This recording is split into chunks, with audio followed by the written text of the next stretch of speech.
Well, you're going to love this. Oh, snap. Mouth queef.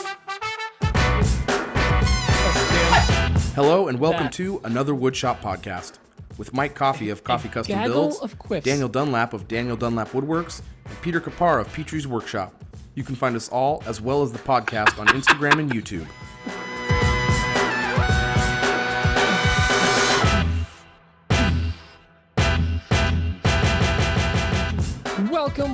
Welcome to episode 105 of another Woodshop podcast, where, much like Ash Ketchum, if you listen to all of them, you can catch them all too. What's going on, guys? Hey, That's for the kids. It's a Pokemon joke. Poke your mom. That is super cool of you to make a Pokemon joke. We have that generation in our demographic. I checked our stats. Trying to think. We have 7-year-olds listening to the podcast. We might want Hang to. on, I'm talking about the classic when there was only 100, not this whole kit and caboodle of Pokemon. Oh man, right that's so sad. Pete's defending Pokemon. I will die on this hill. Can we start over? No, we can't. No, I'm trying to hit up the entire demographic. Next week, it's going to be good housekeeping themed. Okay, I'm trying to hit up everyone. What about people When's with Gold legs that are Girls? shorter than the others? Big thanks to our new patrons. Thank you to all tilters? of you patron tilty walkers. Big thanks to our patrons. If you don't know what that joke's about, that's because you weren't in the pre-show and you're a fool. So big thanks to our patrons for being, patrons. You guys are amazing. If you want to know what a patron is, you can go to patreon.com/another woodshop podcast. That's where you'll find things such as our Patreon page. That's all I got for that. So anyway, if you want to check out, if you become a Pokemon tier, which is $3,500 a month, Dan will go to your house and do anything. All the jokes were about like legs. I couldn't make it work out, so everything's a failure right now. So Dan will show up to your house with light mayo and squirt it all over you. So. Another pre-show joke. No, big thanks to our patrons. You guys are awesome. So next week the pre-show is going to be a different time. Yes, I will mention that now since Pete basically did. Next week we're going to be doing the pre-show on Thursday. Nope, that's when we do it normally. Tuesday. We're going to be doing the pre-show on Tuesday. I asked the guys if we could starting over, still on the table. Yeah, we could. I mean, I think we only have till 35 minutes before we can do a restart. So I can't, Pete, you can't just casually drink out of a wood cup. I mean, it's really distracting. Nick Brim, he's always on our thoughts, always in our mind. No, next week we're doing the show. Bricklim. Next week we're doing the show on Tuesday. Lick Brim. Next week we're doing the show. Poor Nick. It's like every week we make the same joke. Every single time. No, we're doing the show on Tuesday. So I asked the guys if we could do that. I had next week's going to be kind of stressful for me. So not real stressful, but my wife's out of town and it's just me and the boys. So we'll be busy. Oh, I can hear him now. So anyway, I'm gonna go close that door here. But after I do this, go Black Betty, ramble lamb. That wasn't bad. It wasn't terribly delayed. Yeah. Dan's gonna read a review from Yelp from Mr. Leland F. Stock. Yes, this is from Yelp. If you don't know what that is, where have you been? Food. Yelp's a thing on the internet. Leland S. So I guess we can theorize this is Leland stock. He's coming straight at us from California. Whoa. Yep. He says, well, it's 5 out of 5 stars, obviously. But he says, recently tried this podcast for the first time last week, and he wrote this on February 17th, so I'm a little behind. And it was exquisite all around. The ambiance is modern yet homely. The service is friendly yet cold. For some reason, the only thing on the menu is tossed salad. But boy, was it good.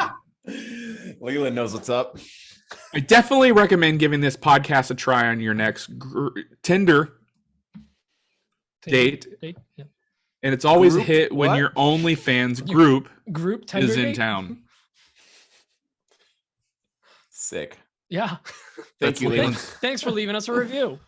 I love Leland. Appreciate it. He's a good friend. We're trending on Yelp. You can find us on Yelp. At another Woodshop podcast. And we also forgot, you can find us on Reddit. Oh, yeah. Really? Yeah. I used to be a mod over there.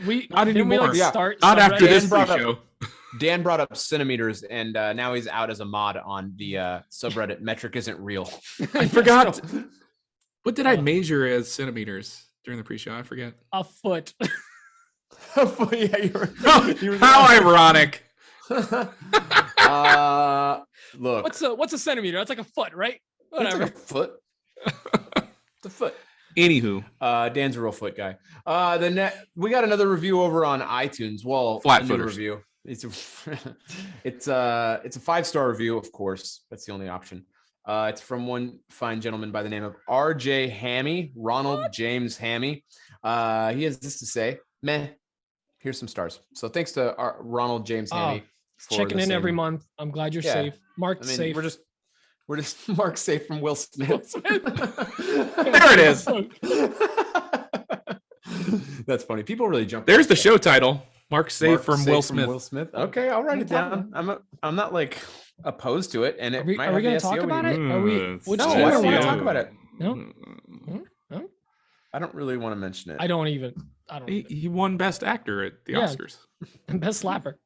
Can you believe those? Anyway, it doesn't matter. We won't talk about it. Hey, well, you know what the next segment is? Everyone does. Say it with me right now. It's this. Yes! Give me 10, Norton. I'm just kidding. It's not that. I almost sang. I was going to do it. No, it's not The Greatest Man. It's actually a little song sung by what's frankly an angel here on earth. No, I have the button ready to go. I just want to. My button's over. I just want to say my thing about this angelic voice. It's basically I've been known as Daniel Timberlake. It's you, Daniel Timberlake. What's on my bench? Oh my god! I think that might be the. What's worse, that or Justin Dunlap? Daniel Timberlake. Justin Dunlap. No, sure. Daniel Timberlake sounds like a legit brother. I mean, it's like Justin's little brother, Daniel. His voice is crackly all the time. I don't even got Bobcat reference again. No, Dan, I want to hear what's on your bench. That's a very good question. I'm not prepared for this. Oh, I can go. I'm not prepared. No, either. I can. I went to you. There's not much to prepare. Let's be honest here. I don't have a whole lot going on. I have started. Well, a few weeks ago, I started on the monkeypod live edge table, but I've actually started on the monkeypod portion of the monkeypod live edge table. I did such things as now with 30% more monkeypod. Track solid a straight line. Ooh, wow. Yeah, I'm moving up in the world. I have moved from the I have moved from the bow tie game. I'm still offering bow ties. People are still buying bow ties, but I'm trying to take over the market in Sawstop zero clearance insert plates. Very niche. I'm telling you, I'm going to be the Sawstop zero clearance insert plate king of Northeast Sarpy County, Nebraska, United States of America. That's going to be me. I'm taking it. I mean, can't wait. I'm going to wear the crown. You're going to run undisputed. So, yeah, I started making those, and it's been fun. I think I've had about 10 orders of those, which is kind of mind-boggling to me. I didn't think that many people owned saw stops, but apparently it's a very popular saw. I also made a file for the Bosch 12-inch glider miter saw. I don't know the exact model number. I'm not that geeky. I can't. Who knows? Who knows that? But I made a zero clearance insert file for that on my CNC, and that will be available in my Etsy store, the file and the actual insert, in the next coming days. Probably by the time you hear this, it'll be out, which is on Sunday, unless you're a patron, which is tomorrow. Whatever. That's been it. I've taken on some new jobs, but things are kind of slow moving over here. If you're not aware, I deal with a lot of space issues in my tiny 2-car garage. Although I feel bad saying tiny 2-car garage. I mean, it's a 2-car garage. There should be plenty of space, but it is relative, like Mike says. It's not something you need to feel bad about. You need a bigger space because of what your needs are for your business. You take on big projects, feel bad about. You need it. I need bigger space. Which brings up the next thing. I think I'm gonna have a contractor. I'm gonna start calling contractors probably tomorrow, which would be Friday, and see if they can come over and shoot me some ideas. Brainstorm with me about what ways happened to to that living room wall. That's one of the options I have on the table. I mean, I got to do something. You would have It'd a be so easy to fireplace frame up a in wall your there. shop. Nah, Dan doesn't like his fireplace anyway. He wants that thing gone. So I mean, he burns you scraps frame in up there that. all the time. No, he doesn't. He likes fire. I thought you told me you don't like fires in your house or something like that. I mean, if it's in my shop, it might be okay. Oh, Different. sure, It's different. Anyway, my week's been pretty boring otherwise. So I want to That's hear an elevated spot too, huh? What's that? That is the at fireplace? The same height. The living room is up on the same level as your. No. CNC, That's right. No, that's. I don't know. That's. I think it is. I think it is. I think that's an elevated height, which because is there's kind of cool. a step to get into the CNC space, right? Yes, actually, that's. And then that's there's no, accurate. but wait, but your living room sunk down, right? Yeah, but it's on the same level as the CNC level. It's like two steps down because there's whereas the steps shop to is get into my 3, house from the right? garage. Yeah. Yeah. Interesting. Interesting. Yeah. Well, anyway, the access might be. I mean, man, that wouldn't even be that bad. I don't know what permits are like in your county. I have no idea. I have no idea either. That's one of the things I want to talk to a contractor about. That would I would hope that they know that. Full like car bay to your size wise to your shop. Plus, I feel like we could push out the shop a little bit, outwards 10, 15 feet or so. I mean, I don't have a whole lot of space. The hill? Yeah. Well, I mean, to the side, which would be the east to the right. side If you're looking at the garage door. Yeah, if you're standing outside of the house, you're looking at the garage. Side. You can go to the right. Where are you thinking about putting the shed? Yeah. I don't know. That'd be super expensive, dude. You got to do the earthwork. That dirt work. It's pricey, man. I understand that. Yeah. Well, you got that. Well, see what options they give you. That's why bringing in Sawstop, zero clearance, insert money. Thank you. You can imagine. I sold 10 of those. If you sold like 12,000, then yeah, we'd be on. Sold we'd be 10. About it. He's gonna add a wing to his shop and then like 10. Commemorate it to like the Sawstop. Yeah. This is the first one I ever cut. This thing made me who I am. That's gonna be the name on there, the full name. Daniel Dunlap's zero clearance inserts and other wood related items. Wing. It'll just be wing at the end. No. Anyway, that's cool, dude. That's exciting. Did it? It did. I don't. We had a joke earlier this week in our text chain where I said Daniel Dunlap something Emporium. You say a lot. You throw. I say a lot of things. I don't know. I don't know. I'm done talking. Most of our chats can be turned into a screenshot and then turned into an NFT, and we could become millionaires. So I just feel why are we not doing that? I don't know. We don't do a lot of things we should. Yeah. You want to go? You want to go next? I'll let Mike go. He was very excited to. Oh no, I wasn't. It's your turn. Okay, fine. I'll go. My week's been kind of boring too. It flew by. I know we had extra days, but I feel like we just. I'd crush a spam sandwich. What do you mean? That's Pete in the chat. Oh yeah, I'm just going through our NFTable stuff. Dan, Ox.net ended up in spam. Shocked. Yeah, Dan's got a weird NFT. email. Sorry. Yeah, at pp.net. I have 2 cocks emails. COX. Cox. Yeah. They're big in nowhere anymore. Anyways, huge in Omaha. What did I do this week? So it's been a lot of administrative stuff, which is actually one of the questions we have for later. Just that stuff just kind of eats away at my time. I'll clock out of work. The last 2 weeks at work, I've actually been kind of busy, so I haven't gotten a whole ton of stuff done. This last weekend, I was knocking out more of those ice climbing tools, trying to get those knocked out as many as possible just to get them out of my shop because they're just taking up space and they're just tedious. They take up a lot of time, but I kind of did a count on a time that it takes me to do it, and I severely underquoted the labor on it. I really thought it was going to be less, and it's like if I was just doing, like I kind of did one set and measured the time, I was like, oh yeah, this seems right. It wasn't. No, definitely, like everything takes a little longer when you're, even if you're batching it out. So I basically requoted the customer for the next batch. Like, hey, I'm finishing this under this rate, but like the next one, it's going to be more. And he's like, oh, what, like, you think like $2-3 more per pair? I'm like, no, like closer to double for the labor. Like you're going to be going with someone else for these from now on. I mean, they might try, but the fact of the matter is, to make a pair of each one of those is like 45 minutes to an hour of work. And it ended up being that it was like, essentially I was doing it for $30 an hour, which is a fine rate. That's not my rate. That's not the rate I want to be. Your business. Yeah. Which, here's the thing. There's nothing wrong with $30 an hour. Yeah, except you're going to get taxed at least $10 to $15 of that. What I'm saying is like, nothing wrong with $30 an hour. It's a fine rate. It's just not what I want to be doing while I'm working at my part-time business after I work a full-time job. I don't want to be doing that. I'm doing that so I can bring in some good money. So yeah, the full sum is big, but that's just because there's a lot of pieces.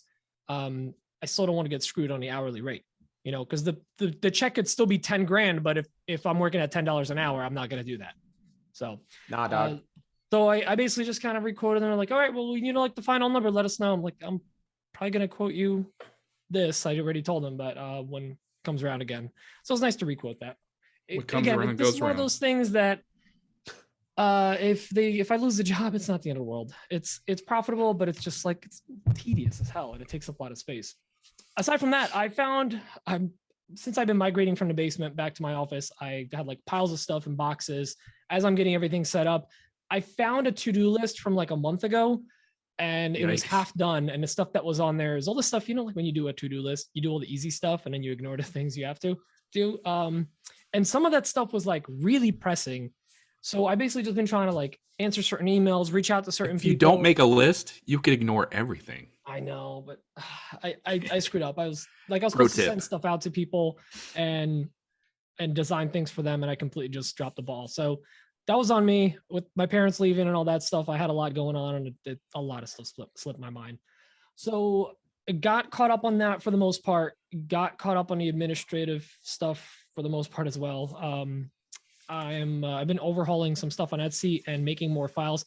Like I have all these files. Mike's really good at like making a file, and Dan is now too. Very proud of Dan. He makes a file for something and it just makes it available on his Etsy. I make files. I don't make them available on Etsy but you do a good amount quickly as I should. I have so many SVGs that I've created for people, and they're just like sitting on my computer.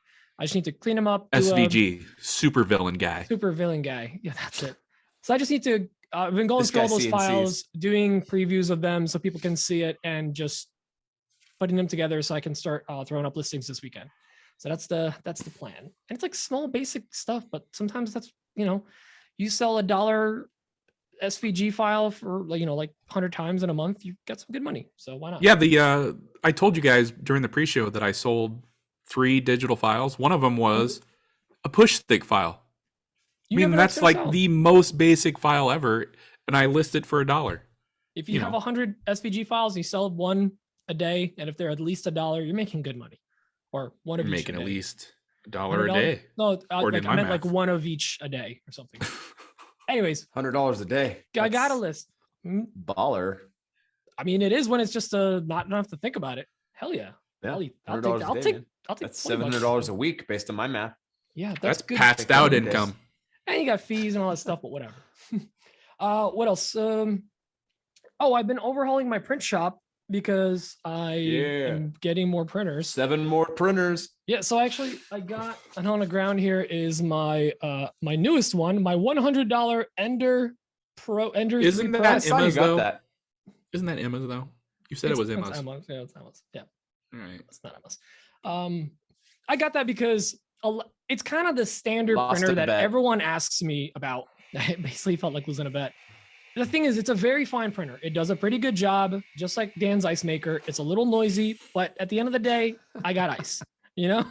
So one of these days, I'm moving my recording studio to the basement. I swear to you. Move it to the little. You're literally never going to do that. Never. You will move the Let's be honest before you move that. You're literally never going to do that. So I got this printer because everyone's constantly asking me about like what printer to get, whatever. And I recommend either that one if you're really not looking to jump into a what grade printer. What makes me laugh is that people always ask you that, but like they clearly don't pay attention to what you post and what you talk about in your stories, because You always say over and over, Prusa, Prusa, Prusa, Prusa. But it's like, when we recommend, like, yeah, you want to get a Sawstop, you want to get a Laguna Bandsaw, you want to get, this or that. And like, we recommend these tools, but like, then we're always like, but if you're on a budget, go with this. Like, basically that's my answer for them. It's like, yeah, if you're on a budget, go with this. I highly recommend Prusas. So part of the administrative stuff, I got my confirmation from Prusa today that I am officially an affiliate. I'm just waiting for some paperwork to clear, and I'll have my affiliate code. So if anyone's been holding out, if you will, ambassador, if you will, yeah, actually partner. That's what they call them. Yeah, yeah, we're in common law marriage. That's cool, dude. It's about time. So it's great. So if anyone's looking, common law marriage. You've been together for 7 years. Yeah. She's just real. stuck with She's each in other. the Czech Republic because that's actually where they're based out of. Okay. So if anyone's looking to get a Prusa, hit me up. I'll give you my affiliate code. I know Mike's getting one. I've been holding on because I'm ordering 9. Yeah, nice. Take that. But I have 3 on order right now. I still have my XL on order. It's on pre-order. Only 3, huh? It's cute. Well, that'll bring me up to 8, which is dope. That's why I'm getting 9. Well, with the ender, it's 9. So joke's on you. I got 4 enders coming. It's fine. There you go. But it's just the one. Don't worry, Pete. I don't want a bunch of printers. As far as this ender goes, it's a very fine printer for $100. A lot of people are asking me my opinions on it. You're gonna have to babysit it. It's a Honda Civic. It's a hoopty Honda Civic that you're gonna work on the weekends, but you wouldn't drive it to work every day. Let's put it that way. And it's got 15s in the back and it rattles everything. Yeah, let's just say when you're printing, you're going to be printing at the Motel 6. Yeah. Yeah. It's a blamp in the back lot with a 7-layer burrito. What? And light mayo. But if you're near a micro center, you can get one of these printers for $100 right now. If you need the link, hit me up. They're worth getting for that cost. Unfortunately, my closest micro center is New Jersey. I know. So, but again, so the reason I got it was to help educate people about it. And when people ask me questions, I can give them actual answers like, hey, here's why you should or shouldn't, or look at this part to try to fix it. Like, can you actually add it to your fleet? Yeah. Of what you use? Yeah, I'm gonna treat it like like trash. I'm basically gonna rerun. Like, you're gonna be able to print your battery hangers and stuff. I'm not gonna use it for that. I have like. I'm trying really hard to make a Greta Van Fleet joke right now. Okay, just keep thinking. Continue talking. No, keep thinking. I can work it into my fleet. There's people running entire print farms. Died trying to think of a Greta Van Fleet joke. Stroke. Like, I have it. Van Fleet. And then he falls over.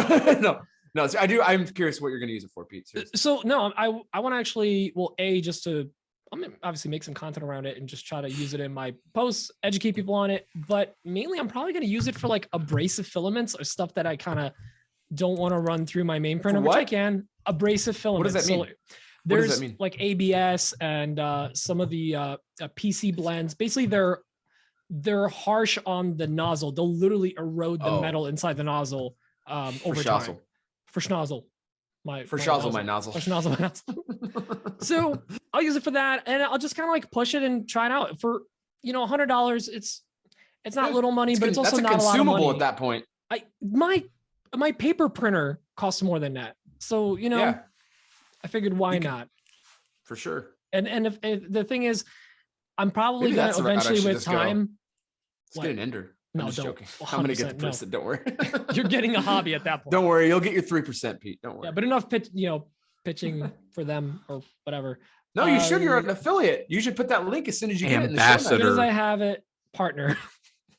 Sounds very official. It is very official. So as soon as I have it, I'll. But it's like Hambassador. Hambassador. With an H. Well, it's European. They're Eastern European. So Hambassador means ham. Yeah, shinka. You want some shinka? What else have I been doing? So a lot of Etsy orders. That's actually been picking up. So I've been trying to restock all my stuff because I don't run my printers all the time. So I've just been trying to do that. In the shop, I need to tune my laser. I have like dead zones where it doesn't cut as well. So I got to clean all my mirrors, realign everything. That's a pain in the butt. And I had to put a cutting board in there that was way bigger than the actual cutting capacity. So I was going to lift it up. And of course I 3D printed these little feet. And during the move, I lost one of them. So I couldn't balance it properly. Were the feet all the same length or? Don't tell him. Don't tell him. I need 1 centimeter excuse shorter. myself for a few minutes. With that, the way I have my sensor set up, it would actually still, like, I could put something on the bed, it will lift it up and just touch the sensor enough without hitting the ceiling, so to speak, of the. It's really hard to explain, but I'll do some stories on it when I do it. Sweet. That's it. It's just been a lot of crap and boring stuff and nothing exciting. I feel I barely posted this week. It's just been a very tedious week. But Mike, I can't wait to hear about your week. You had a lot of exciting stuff happening. So let's go. As always, let's go. Let's go. Let's go. Drop it. I feel like Mike keeps the what's on my bench afloat at this point. Bequeath upon us the knowledge that you're okay this week. Yeah, you guys want to put on your safety glasses or you're gonna get pink eye. No, last week I went out to Providence, Rhode Island. I was a guest of Festool USA's out there. That was really awesome. They had a big event. There's been some, well, they upgraded some tools in the line. Anyway, they upgraded some tools and they did a big release party at this event. It was really well done get together. It was really cool. Really good food, really good people. It was great meeting the behind the scenes people at Festool. They had a lot of like regional managers and sales managers and stuff. You had me at really good assistant food. Assistant to the regional managers. No, it was, the food was good. It was a cool event. The venue was cool. It was, I'd never been to Rhode Island. It was really, like sleepy. I don't know. It was just kind of quiet and kind of an older, what's the, like You're a fishing not offending town, anyone. You're nailing it. No. I'm not like trying to offend Sleepy. anyone. It was like an old sleepy like fishing town. It was just there was that's nothing. That's the whole state. Like if I was out there, I mean, the whole state is like this. If I was out there with like people, like for a few days, it'd probably be a good time hitting the bars and stuff and having a fun time out there. You could fit it in a thimble. Fully landlocked too. It's not an island. Yeah, it was a lot of fun out there. It's not really a road. I had a really yeah, it's not a road either or an island. This is BS. It's not the whole state. It's more. It's just that state should just be called land. You know what I'm saying? No, the street land. The had some snafu with the flight out. Ended up being like 30 hours of traveling. Oh my gosh, I forgot about that. I won't go into that because it's boring. But go on a tirade against United. Go. Man, United Airlines is just garbage. They're just such trash airline. It's so crappy. I had a flight. Spirit Airlines, United. Yeah, in that order. It's like Spirit Airlines getting arthritis, Parkinson's disease, United Airlines. Yeah, having a short flight. United. The war in Ukraine. Oh my gosh! Too soon. Getting slapped by Will Smith. Oh yeah, Will Smith. I did it backwards. No, it was. I had a flight. They canceled my flight. They gave me a new flight that landed me at my connecting flight at the same time as my connecting flight was boarding, which was at Dulles, which is a huge airport. I had to get on a people mover to get to my gate. The gate, by the time I'd literally was called a car. Yeah, they street land. No, I literally was sprinting with like 10 other people. We all had to get the same connecting flight. We get there and they had just closed the door. Anyway, they ended up, after fighting with customer service, they were not going to do anything about it, but they ended up, they sure did do something about it after about 2 hours of fighting. I got a hotel room and did you drop the old, do you know who I am? I did not drop that because that would have meant nothing. Do you know who I'm friends with? Yeah. Maybe you've heard of RJ Hammy. No, they didn't care. The people there behind the counter did not care, except for one lady who finally grabbed him by the shoulder, who worked with him and was like, "Hey, come over here. Let's talk about this." So, I follow him on Instagram. I'm going to take care of this right now. Yeah, I don't think that's what happened. I think they were tired of me literally screaming at their customer service reps in the middle of a crowded terminal, which was what was going on. So, I was very mad. Anyway, got home. Took the weekend off, had a great time with my son. Had a baseball game, and then Sunday took it easy. This week's been really crazy. We're going to talk about administrative stuff, but I have gotten into this new routine now where I wake up, my wife and my son leave at like 7:30 in the morning, and I'm immediately on the computer for either till 11 when I go to pick up my son, or till 12:30 when Sean shows up. And then we go and work in the shop together for like the next 5 to 6 hours. So my days are very long right now. And then we get done with dinner and my son goes to bed around like 8:15 or 8:30. And then I come out and then I'm on my computer again until like midnight. I have so much work right now that I'm having to like line things up, and it's just really busy. It's like 16-hour days, like every day. I'm not working on the weekends, which I've made myself not work on the weekends. I could level that out a little bit by working on the weekends, but I don't want to work on the weekends. I really am trying to not work on the weekends unless there's a special reason. So I've been very fortunate over the last few weeks and months to have, even with price increases, a lot of customers approving quotes. And I'm like, whoa, this is crazy times right now. So I'm starting to get really to the point now where unless I bring on even more people, I just am going to have to tell people, look, I can't sneak you into any sort of schedule. It's going to be like July before you can get anything. So I have to go to a job walk tomorrow for a customer. And, you know, this lady really wants me to build this diner for her. But I'm gonna have to tell her it's not gonna happen. Yeah, like a non-attached diner, you know, those like bench seats around a table. Oh, like a dinette. Dinette. I'm sorry, dinette, not a diner. Yeah, an entire diner. Whoa. I'm building it in the state of Streetland. It's really pretty out there this time of year. No, it's a dinette, not a diner. It's a dinette, but it's not attached. It's they want to be able to take it with them. It's a pretty neat design, actually. But I have to. They want to take it with them if they move. Mobile they don't want it built in. They want to take it with them if they move. I was picturing them going on like picnics with them. No, it's a total knockdown furniture situation. So, and that I'm actually getting more stuff like that lately. And the real reason is because cabinet shops out here in California, they're booked out. You can't even right now. You can't get cabinetry done this year. That's how far things are booked out for built-ins and cabinet work right now. So I'm having to explain to people, hey, I can't install. We can coordinate with a contractor. I can provide you with a contractor that I know that can do the install. But we can do this where we don't build it in. So I've been kind of giving these people these options, and then, you know, the prices are high. But as a result of all these like plywood-based carcass builds with boxes and stuff, lots of box builds, I decided to make the investment on this tool that I've had my eye on for a couple of months. And I was out at that Festool event with Keith Johnson, and he's actually a rep for them now. He actually sells these Lomellos, and I bought this Lomello machine. Really excited about it. Amazing really basketball pricey player. Yeah, Lomello Anthony is so good. No, this thing is Lomello Ball. Come on now. Lomello Ball, is that a real person? Yeah. Oh, I Like thought it was in a your, Carmelo Anthony like- joke. In your fake basketball game thing you play? No. He's a real NBA ball 2K, player. NBA Y2K15.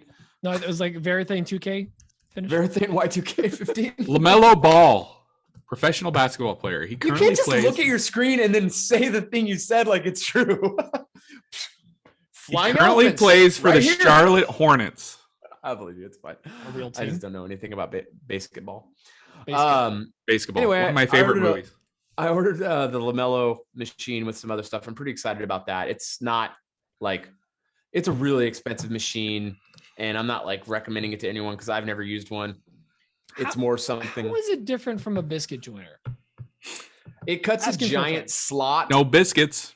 And it doesn't use biscuits. It uses these oversized plastic things that are shaped like a biscuit, but they lock together. Mhm. And you don't have to use a clamp because it locks together, and that it provides I saw like him 50 cut a pounds. slot with it, and I was like, "That's interesting." Oh, that's the DeVario. I bought that system too. The Okay. DeVario cuts the slot. You can make your shelves slide in. That's the DeVario system. There's like, the thing has like 15 different. I saw him do that, and I'm like, "Can a biscuit joiner do that?" I feel like it's No, I can't carry that kind of weight. It doesn't spin fast enough for that. Yeah, it just doesn't carry that kind of weight though. I mean, it doesn't carry. It's a bigger anyway. They also have like a, that Festool connection system I bought to connect the Mhm. connection. So they have a lighter version of that, which is actually really enticing to me as well. It'll pull together with not quite as much draw strength, but it will pull together with more than enough to glue up a joint, or leave it dry and have a knockdown joint. So, and it's actually a little cheaper than using the or mobile Festool dinette. system. Perfect. For Just mobile break it dinette, down. if you're taking it, so circle back around mobile dinette, a mobile diner that they want to take with them camping. So no, so yeah, that's happening. Got some other new tools this week.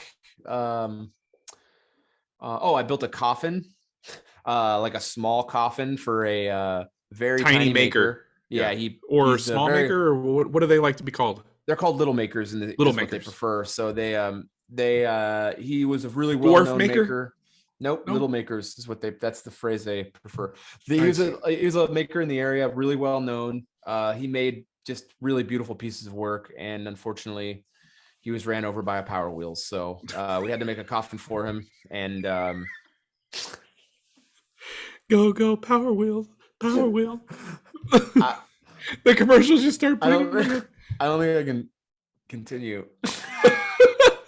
No, a guy local to me. He's a bladesmith. His name's Leighton. He owns a shop called Lost Bison Forge.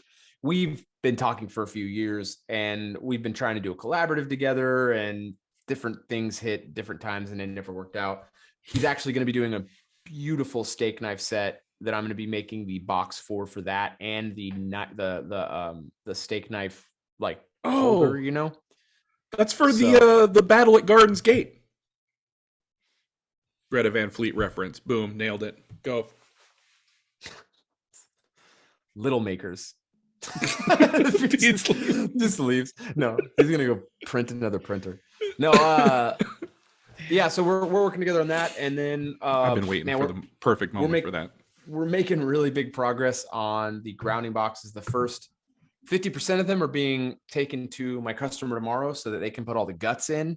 And then the other 50%, they have to put all this copper and all this stuff in there. And then they come back, and then we button them up, finish sand, and then I'll start spraying. I got to get the plaques done, and I got to get the inlays done. There's still a lot of work. Those things, speaking of hours into things, I mean, each one of those is about 50 man hours.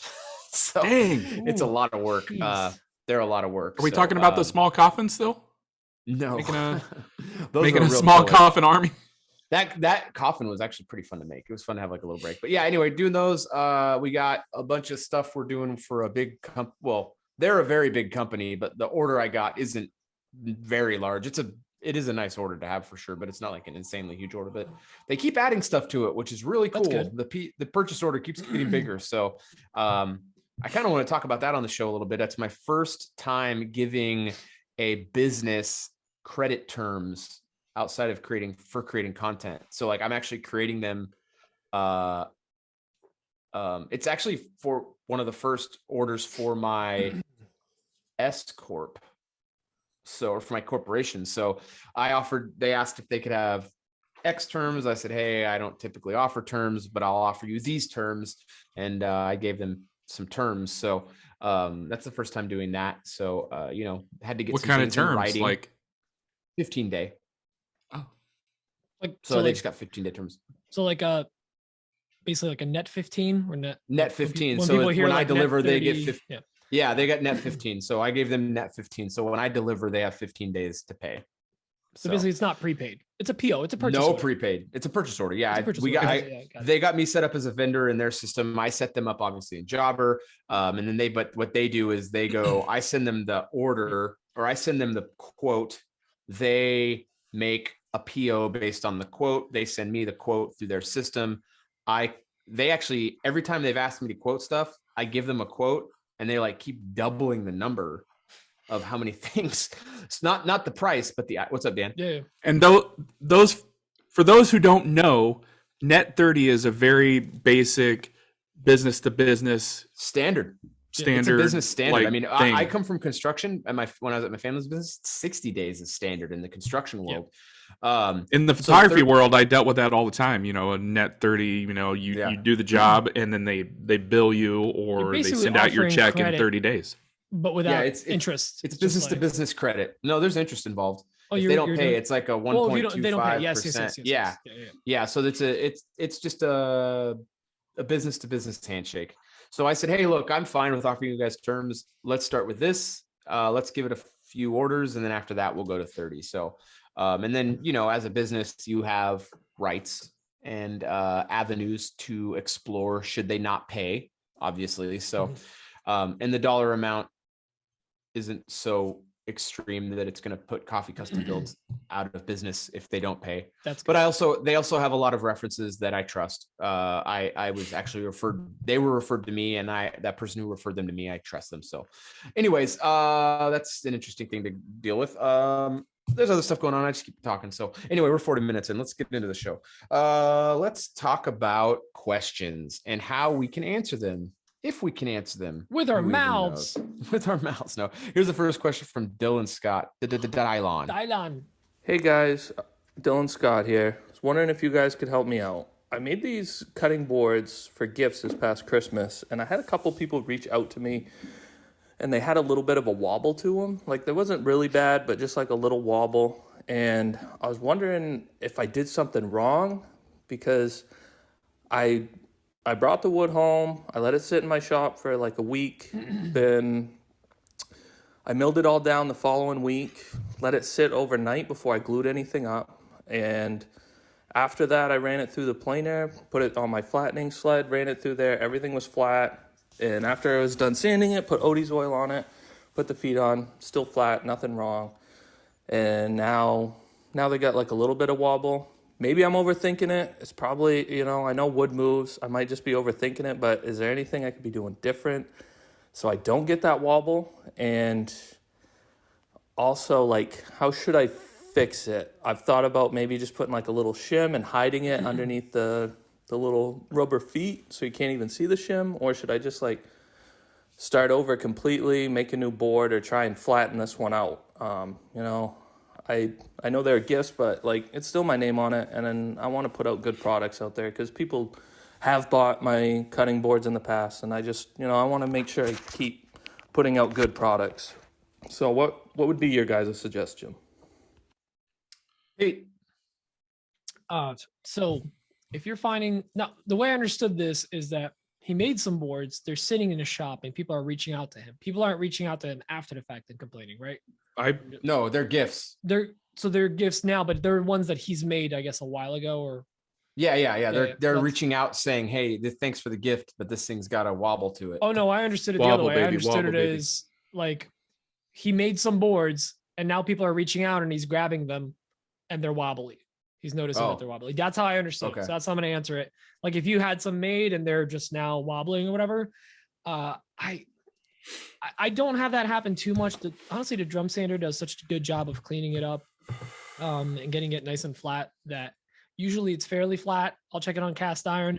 Honestly, if it's got just barely any play, I'm not even going to worry about it, because the fact of the matter is most countertops, if they're like linoleum or Formica or whatever, they're probably not flat, so they're not going to notice. And if you are throwing rubber feet on there, yeah, Dan, it's true. But if you're throwing rubber feet on there, that's even easier. It'll probably get a lot more, or a lot less play with the feet. And don't do any wooden shims. If she's dirty, wash her. Get it? I made a pun.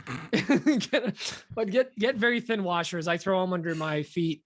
Tilters. There you go. And just use a washer underneath if it's like a board that's been sitting around and it's always got that wobble, and just don't refinish it. If it's already finished, cured, all that, throw some feet with a washer on it. That'll probably be the best fix. If it's really bad, then and also look at your grain. Maybe your grain direction's screwed up and it's just cupping on you a lot. But wood moves, it's going to move, especially when it gets this thing wet. So, Dan, what do you think? First of all, if you're going to throw washers on there, make sure you use stainless steel washers. Oh, yeah. Yes. You don't want them rusting. I'm going to answer this because I took this as you made the board, you gifted them, and now people are telling you that they wobble. That's how I understood it as well. Okay. 2 versus 1. Pete, you're wrong. At least he gets answers both ways. There's a couple reasons why this could have happened. One of the first things I think of, and because I usually do no wrong and I like to blame the client first, I think that maybe they got it wet and they left it wet too long and it soaked up a little water. That's a very good, indicator that something like that happened. I mean, if they put it in the dishwasher, it would be really bad. Forget So about it. I want to think that maybe they got it wet and they left it wet too long, or maybe they put it in the sink with water. If that's not the case, one of the things that you may have done, again, I wouldn't do this because I'm perfect. Perhaps you glued it up edge grain to face grain. You don't want to mix your grains, your grain patterns. Yeah. You don't want to do in grain with face grain or edge grain. You don't want to mix any of those up. If you're going to do edge grain, you want to keep everything edge grain. If you're going to do face grain, you want to keep everything face grain. You want to flip over the frowns and the crowns. If you're going to do in grain, you want to do everything in grain. I wonder if you did edge grain and face grain without knowing that you did, because sometimes I feel like a lot of newer woodworkers do that. They make that mistake because they're just thinking, well, it's all edge grain, but it's not. It moves differently. I don't know if you are a newer woodworker. Forgive me if I'm wrong. But that could be a reason why it's got the wobble now, because the wood is moving differently. You're correct. Wood moves, and it would move on a cutting board, especially something that's going to see a lot of moisture. So again, I come back to maybe the person you gave it to left it wet too long, and maybe they cleaned it and they washed off all the oil that you put on it or whatever you use for finishing. Maybe that's all gone now, and so it's soaking up more moisture than it did when you first gave it to them. It could be a number of things. I want to hear what Mike has to say. Well, how would you fix it? Oh, how would I fix it? Yeah, would you recommend to stop the wobble? Would like refinish it? I wouldn't put a washer on it. I wouldn't try to put a Band-Aid on it. I would address the problem. Like I said, if the grains don't match, I would fix that. If all the grains are matching, if it's all edge grain or if it's all face grain or if it's all in grain, I would fix the problem head on. I would reflatten it and restart over. And if it comes back to it was getting too much moisture because you lost the finish or the person who got the board let it get too wet, I would address that and educate them a little bit on how to take care of the board. Yep. Mike. So if I'm understanding right, Dylan bought a cutting board from Target. Someone stole it from him, and then the thief took it back to him and said it was wobbling. Right? Okay. So no, honestly, it's like a cutting board. So probably takes like 20 minutes to make a new one or whatever. So just, I would really probably just make a new one. So if it's a gift for someone like in like, I don't know how big these are. I don't know if they have like, if these are like 16 by 24 cutting boards with a juice groove and stuff like that. Yeah. You're probably going to want to, but even if they don't, there's still time suck between the sanding and everything else. It's more than 20 minutes. Yeah. You could get a couple hours into a cutting board. Maybe it was personalized and he wants to. Yeah. Any of these cut things. strips and flip them all over and, glued it all up. Yeah. Yeah. Yeah. I mean, you can do the foot thing. I mean, the foot thing is a way to fix it. But you're not fixing the problem though. Wobble baby. And if you did glue this up, like Dan was saying, where you were like, oh, it's all face or it's all face or edge grain. But if you glued face to edge or whatever, and you mess that up, that board is just going to keep getting worse. Mm-hmm. But my guess is that what Dan said initially, which was my original get, which was what I was going to say initially, they will let it stay wet too long, or that end grain sort of lost its oil and it soaked up a ton of water. So that's kind of my guess. I don't know the timeline on when he actually made these at all, but man, if that end grain is not properly sealed and that starts pulling moisture from the air, that wood is going to move in all kinds of really not fun ways. So I don't know if people understand how important it is to seal up that end grain, because that end grain is just a bunch of little straws soaking up water out of the air. And if they threw it in a sink and that was left in the sink where it's a pretty wet environment, it's just going to soak that up. Or if they let like a pretty wet piece of meat or something that has a lot of moisture on it, and they just let it sit there for like 10-15 minutes. I mean, that's all it really takes. And I can't tell you what to do, because you're really the only option is you put a Band-Aid on it with the feet thing, which is really the only Band-Aid. Or if this was a gift, you're going to have to redo it.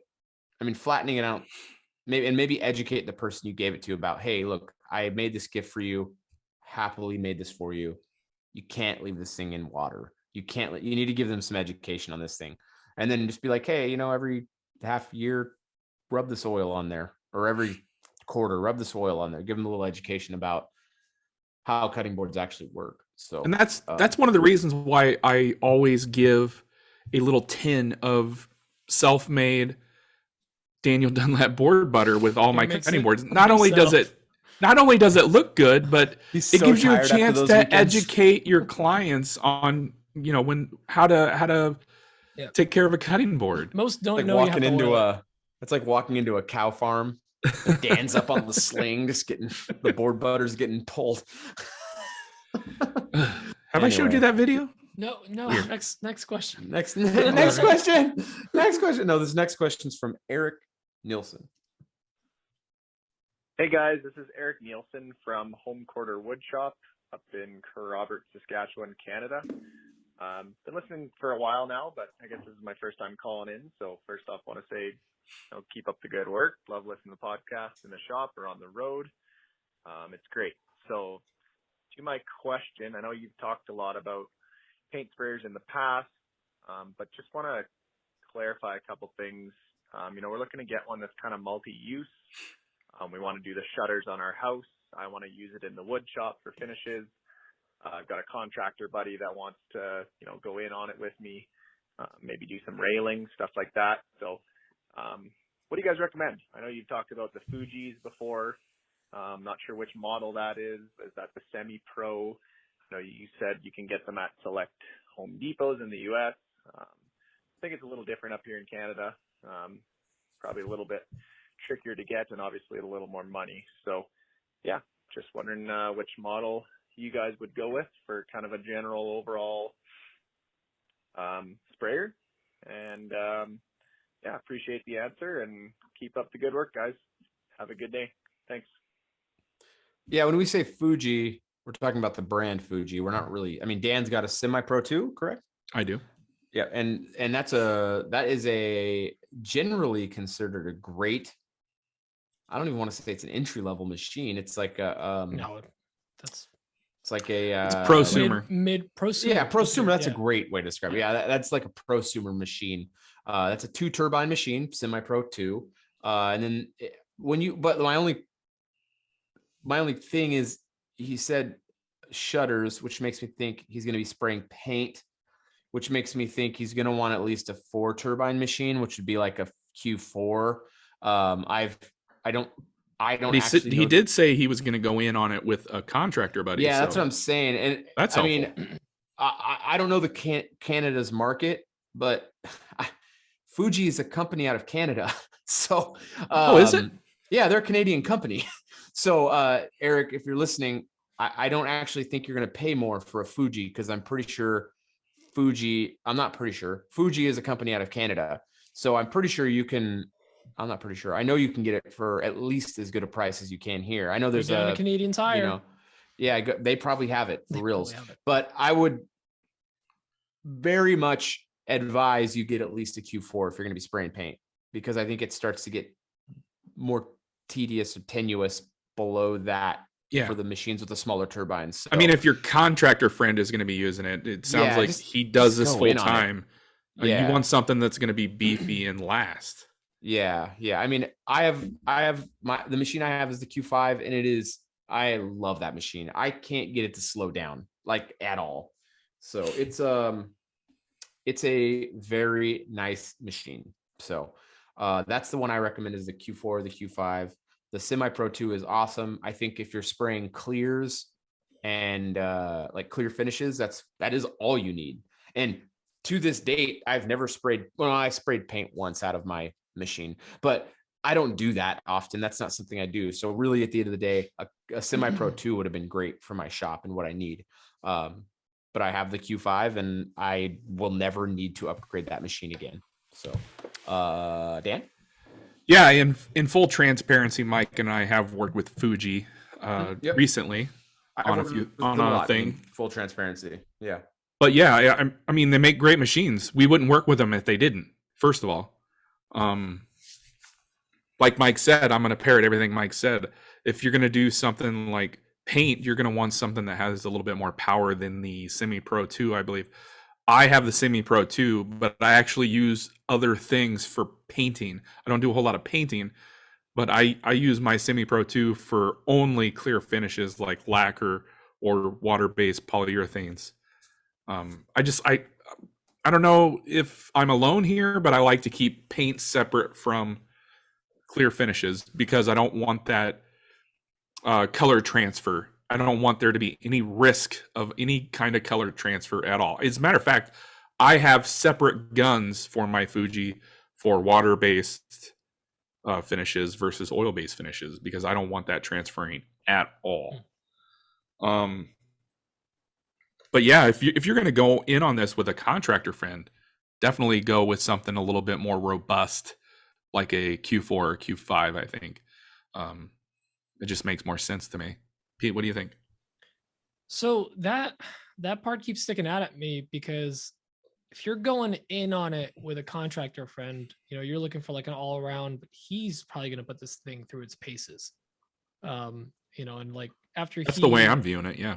But after he like does a whole job on it, like, you got to make sure it's going to be in a good enough condition for you to like use it for something else or whatever. It's like when you do like a full job versus like just doing your shutter, well, not just shutters, because that could be a lot, but like if you're looking to spray some stuff here or there and kind of switch out, having someone that might use it on a professional job a lot and really put it through its paces, they're going to wear that machine a lot faster. So that's something to consider when you're going in on a tool with a buddy, especially if that buddy does it professionally and is going to wear it a lot more. Maybe get separate guns, one for you, one for him. Yeah, maybe he buys his gun. You buy your own. Guns are expensive. And you're talking about just the gun. That's right. Yeah. That's a good way to go. That's actually a very good idea. So I have the Erlex 6003 model, which is a 3-stage, and that thing's great. I haven't sprayed paint in it because I'm in the same mindset as Dan. I don't like spraying paint with it. It can absolutely spray it. But you might see a little bit of slowdown, but if you're just looking to do projects in your house, that is also a really good machine. Basically, you're looking at like a $500 to $700 machine if you're looking to do all of it and all of it at least well. Like I love my Erlex. I spray, a lot of finishes with it, but again, I won't do paint in it. It can spray it. I think all the basic paints, you just got to get different. With the right tip and the different tips. Yeah. You'd have to thin down the paint a little bit, but yeah, you could spray whatever you want in there. Now with the 5 turbine, do you have to thin out the paint a lot or just a little bit or same amount? You don't have to at all. Not at all. No, the 5 turbine. No, you just have the right tip on there. It's just like it's an extra best step too, but also like if you're just cleaning your gun, you're not gonna. We don't have to go in that conversation. Whatever your thoughts are about like bleed over and stuff, that's fine. But if you clean out your gun after you use it, you're not gonna have anything in there to come over to the next one. So yeah. My Erlex is a throwback attack. Okay, $600 machine. No, I was just talking about you saying about the paint bleeding over to the clear. It's just not. Yeah. It's just not going to happen if you clean your gun out. I have multiple. I do. So if you're spraying an oil-based finish and a water-based finish, that oil-based finish, if some of that's stuck in there, that really can really badly mess up your spraying. I was talking about like in episode 30 or something when I was talking about how I don't clean out my guns. Oh man, yeah, you were mad when I said you should. The bottom line is like I could just make sure I clean my gun out. But I do have a separate gun for solvent-based based guns.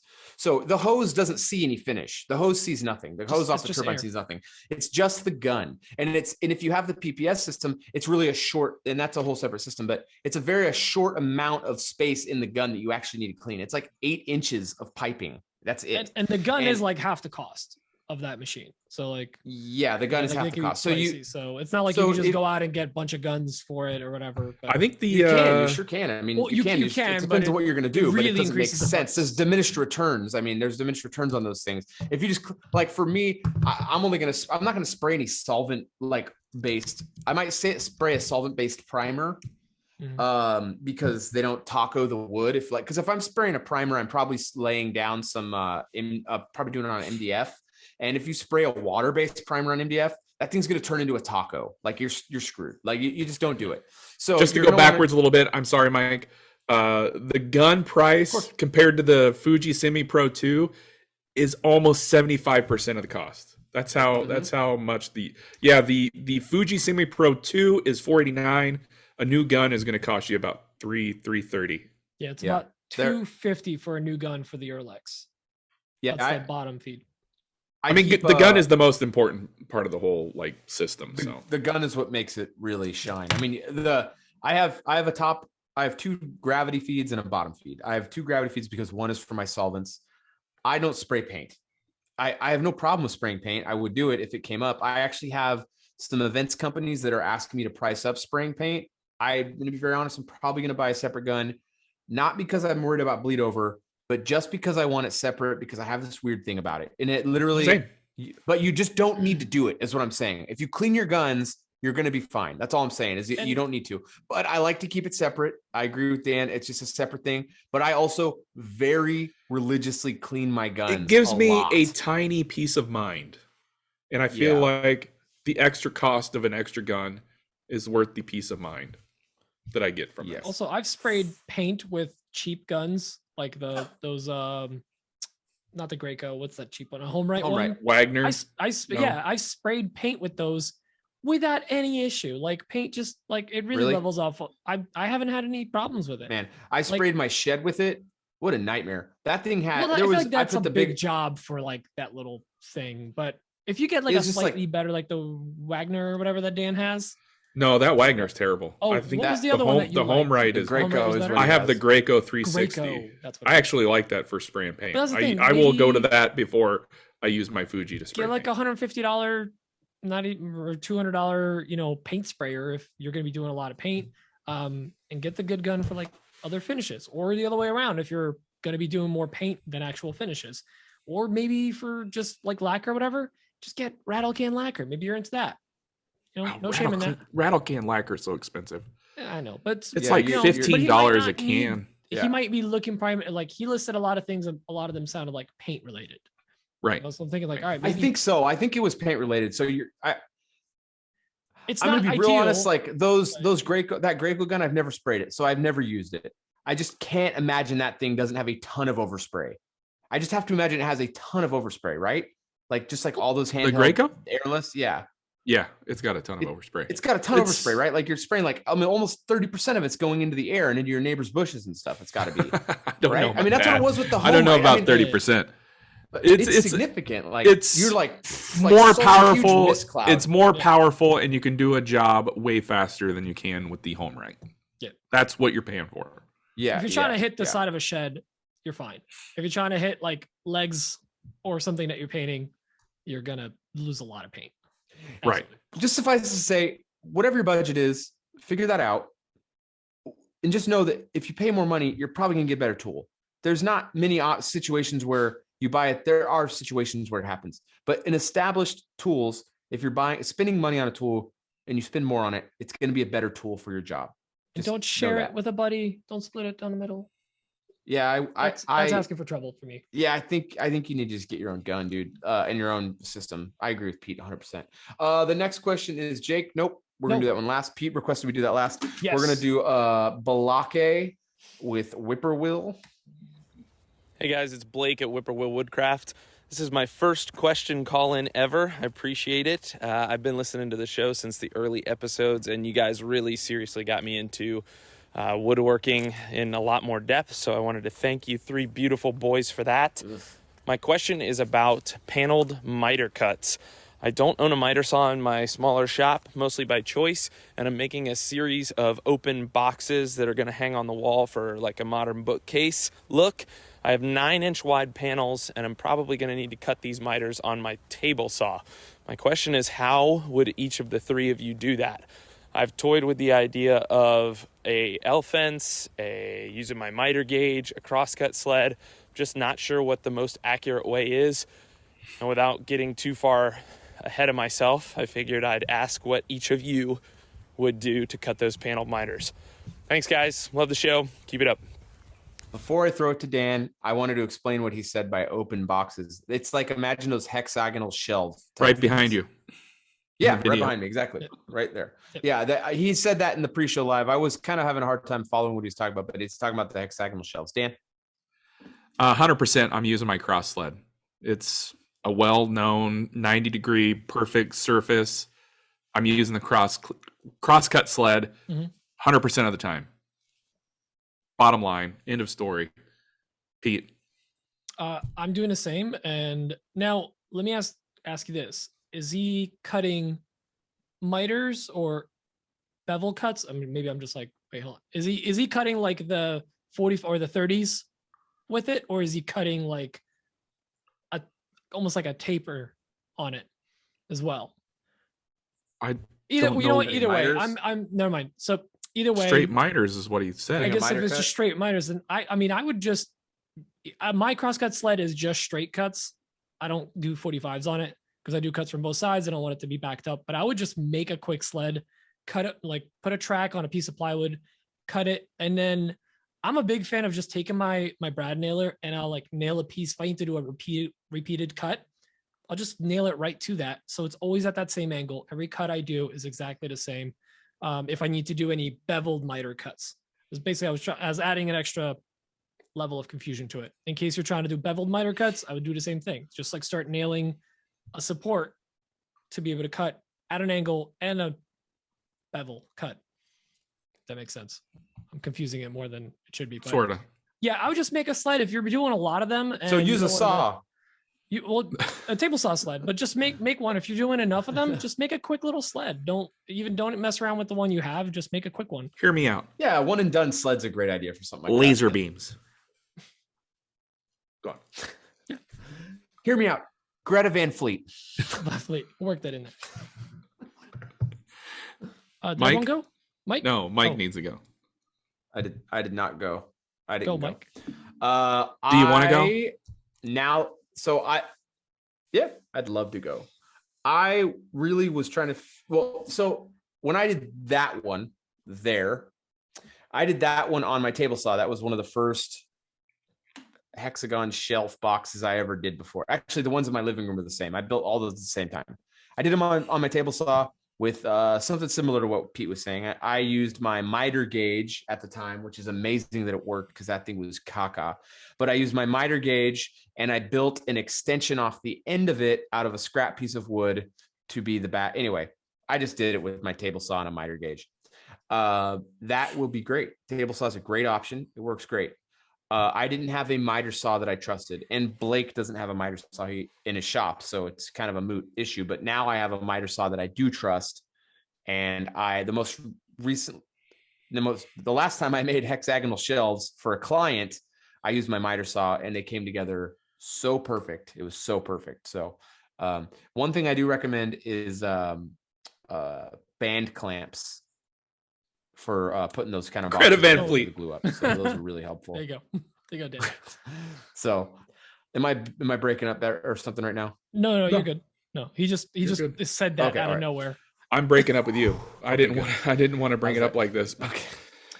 So wait, the reason I wanted to just add something. The reason I was asking those questions is because like a miter, if you have a panel, I'm not putting that in the show. No, that's fine. If you put a board into your miter saw and you chop it, if you tilt the angle of the cut, that's a miter cut.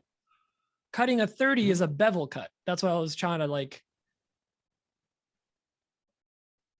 it's a bevel cut. Okay. Yeah, no, so he said miter cuts, but you guys were talking about bevel cuts, doing it on that. Miter cut would be like if he's cutting a trapezoid out of a board. I got you. That's what I was trying. So that's what I was saying. Like if he needs to cut basically tapers on a board and have it be not squared up, then yeah, he would need to make a sled and have some kind of support to cut it. So not exactly sure which one you were asking about, but I guess I try to answer. I'm assuming he's asking about for a box. The thing right behind Mike there. Yeah. So bevel cuts. Miter joints. Miter is. So anyway, cutting... no. I mean, I'm going by the term. I lliterally just Googled it because I'm like, am I an idiot here? Because I wanted to double check it. A miter Yeah, cut no, a is when you bevel is slide the thing at the underside. bottom, and then a bevel is when you tilt the blade. Boom. We've been knowledged. Okay, never mind. No, that's good. We've been knowledged. Pete is with the knowledge on the bevels. Okay, I was and just the confused. miters. Angle of the dangle. Angle of the don't angle your dangle, Dan. I mean, you can never walk do at that. an angle if one of your legs is shorter than the other. Jake You know what I'm talking about. It's tapered. Hey guys, it's Jake from a sweet shop. Just wanted to call in with more of a kind of an open topic versus a question, just to kind of see what your guys' experiences are as far as setting up your business and working your business on the the back end or more administrative side. I think a lot of newer woodworkers that are fairly new to the business don't necessarily see the amount of work involved with trying to set a business up and get it up and running, as far as working with different vendors, setting up bank accounts, legitimizing your business, working on SEO and social media, whole nine yards. I know all of you have kind of been working on odds and ends of that over the last few weeks. You've been talking a little bit about it on your stories. Just wanted to, see what your guys' experiences were, see if you guys had any tips or tricks to help alleviate some of the time and the pain involved with that. But yeah, just figured I'd throw it out there, and I'd be interested to hear what you guys have to say. Thanks, guys. Someone want to go first? You. I am Jake, not going. You've had the I've biggest been journey. working Why don't you start? I have been working on this stuff not in the last few weeks. I have been working on this stuff nonstop for 2.5 to 3 years. Yeah. So I don't really have so all the stuff I did for Coffee Custom Builds DBA, I have to now redo again for Coffee Custom Builds Incorporated. And my eye is twitching because I'm thinking about it right now. It stresses me out so much. There's so many things I have to do. I have to reopen all my accounts with my vendors. I have to get multiple new Oh, crap. I didn't think of that. Oh my God. I have to get all new seller's permit. I have to get all new bank accounts. I have to get all new credit accounts. I have to get all this stuff. I have to move my loan that's under my name I have to move a loan that's under my name. It's not a loan, a credit account. I have a credit account for if I need to pull cash out. It's not a credit card. It's a credit account. I have to basically shutter all that stuff and reopen it and do all the application process again for my business. It's a nightmare. It's so much stuff I have to do. I'm constantly doing stuff. I'm working so many hours right now. And Jake, the only thing I can tell you, and this is not meant to be a sales pitch for Jobber, but that's what it's going to become. Invest in software that makes your life easier, whatever that is. Find programs that keep you off the computer so that you can do the thing that makes you money, which is building stuff. You can't spend all your time doing administrative stuff. Yeah. You need to have systems in place. It's the only way to make it. And as soon as you need to you're going to need to get employees at some point. It's just going to happen. So I was on my website just now, and I had gotten the second to highest tier on for my website through Squarespace. And I wanted to make it so that when I put a sale on, people don't have to use a coupon code. I don't get that unless you have the highest tier. So now they don't have to put a coupon code in. They just have that sale price available to them. I was like, that's super annoying. And it's going to be $20 more a month. I was like, $20 more a month. And I was like, what the F am I talking about? $20 is nothing. Like, why would I even think about that is the mindset you have to get out of. Yeah. Like I can't spend time. I can't spend time with that. And I can't expect people to want to use a coupon code whenever they want to sale on my website. That's so dumb and short-sighted. You have to spend money on your business to make more money. There's just becomes a time where you scale. If you don't, literally, I say it so often, if you don't scale, you fail. You have to invest in your business. It's tools, it's softwares, it's just these systems. It's a person that does your taxes, a person that does your sales tax, a person that does all these different, you got to find people for this. I'm literally getting to the point now where I'm like, I might need an assistant. Like I'm literally to the, like, I might need someone who like maybe for like 16 hours a week, I pay them to just check emails for me. Cause Dan and Pete know today, I was asking them to please send me test emails today because I had moved my website over and I had a huge fear and a knot in my stomach that my emails would be gone for like 10 to 12 hours. Like and that it was was last time I moved websites. You spent like 6-7 hours today on that. Yeah. Yeah. I mean, that was time you could have spent in your shop and making money. But here's the thing. If my emails were down for 12 hours, I literally wouldn't sleep for the next 12 hours. So I was freaking, like, I literally wouldn't sleep because of how much I get so many emails and requests a day. It's crazy. Like I can barely keep up with it. It's like to the point now where like, I need my office to be in my shop so bad so that I don't have any time walking from my shop to my house. It's like 100 feet. I don't know how many times a day I'm walking back and forth to my computer. My computer stays in the shop for the most part, but I have other stuff in here. I have lots of notes and I have lots of things. And it's like, you need to do everything you can, like, and invest the money into getting your business up and running. You need to have systems in place. So I can't even like put into, it's so busy. There's so much time that goes into this administrative stuff. And if you don't have things that are helping you get those things in place, you're going to drown and you're going to fail. I'm just going to be very blunt. Like, you're just going to fail. Like, it's not going to work. You're just not gonna be able to do it. You just won't. You need to figure out how to make things work for you. And like when something, I actually just was like going through, I was like, okay, I actually turned off my, my Fusion subscription today. Cause I just don't use it, you know? And I remember when I first bought that, Pete and I bought it at the same time. The first year we bought it, I was like, man, $400. At the time, $400 was, now. Well, back then it was a lot. Then I was like, this is a lot of money. Like I was like, how can I was like, man, back then I just remember like, that's what I was thinking about today. I was thinking like, man, $400 back then when I bought that program or when I bought that subscription, I was like, man, $400 for the year. That just seemed like so much money. And even almost immediately it was turning a value for me. Like when I started offering customers like renders of my quotes, that was like, man, people love that stuff. When they can see a visualization of their idea, it goes such a long way. I just happen to like Shaper more. And now that Shaper's add visualization into there, I literally have no reason to use. Shaper has this like a light rendering in there now, which is plenty for what my customers need to see. So I don't have any need for it. But I was thinking about it today. I was thinking, man, $400. I mean, this is going to sound like really douchey, but that ain't nothing right now for my business. Like that's nothing. Like that is literally just a drop in the hat for costs for services, especially for a year. I mean, it's just something you can't worry about. Like these things, like when you get more and more work, some of these things just become insignificant. I mean, the idea of buying a second premium sander a year ago was not only would have been a bad decision, but it would have sounded like bougie. But it's not bougie right now in my position. I actually need a third one. Like I just bought a second one. I need a third one, and I'm having another one come in. Like I need a third one. You can't have. We talked about this a couple weeks ago.